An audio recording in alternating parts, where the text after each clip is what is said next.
जय श्री कृष्ण दोस्तों, स्वागत है आपका अपने YouTube चैनल माइथोलॉजी टाइम्स में। महाभारत युद्ध में लगभग 18 अक्षौहिणी सेनाओं ने भाग लिया था, जिसमें 11 अक्षौहिणी सेनाएं कौरव पक्ष की ओर से व 7 अक्षौहिणी सेनाएं पांडव पक्ष की ओर से लड़े थे,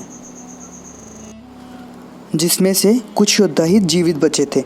और उनका महाभारत युद्ध के बाद क्या हुआ, आज हम यही जानेंगे कि आखिर वे कौन योद्धा थे जो जिंदा बचे थे महाभारत युद्ध के बाद, और जीवित बचे योद्धाओं का क्या हुआ।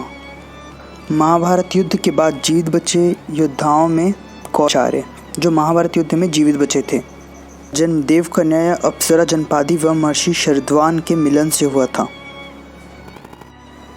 इनके मिलन से जन्मे बालकों को महर्षि शरद्वान ने वन में छोड़ दिया। और दूसरे योद्धा हैं कृतवर्मा। यह अपनी एक अक्षौहिणी सेना के साथ कौरव पक्ष की ओर से युद्ध लड़े थे। कृतवर्मा अत्यंत बलशाली योद्धा थे। वे युद्ध में युधिष्ठिर, भीम एवं नकुल या सहदेव को युद्ध में पराजित किया था। वे महाभारत युद्ध के बाद जीवित तो बचे, लेकिन मुसल युद्ध में सात्विकी ने कृतवर्मा का सर काट दिया।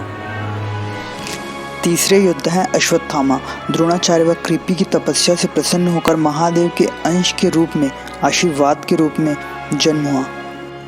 चौथे योद्धा हैं वृषकेतु। वृषकेतु यह कर्ण का पुत्र था। यह महाभारत के उन कुछ योद्धाओं में से था जो जीवित बचे थे। जब पांडवों को पता चला कि कर्ण उनका ज्येष्ठ भाई है, तब उन्होंने वृषकेतु को राज्य सौंप दिया।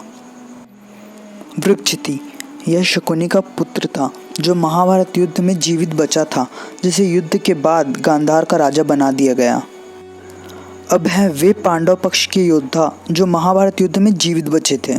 पहले थे पांचों पांडव, दूसरे थे सात्विकी, तीसरे थे युयुत्सु, और चौथे थे भगवान श्री कृष्ण, और पांचवें भगवान श्री कृष्ण का पुत्र प्रद्युम्न, और छठवें थे धृतराष्ट्र, और सातवें थे भीम के पुत्र। और यह पक्ष भी कहा जा सकता है कि कौरव पक्ष के 2 योद्धा कृपाचार्य व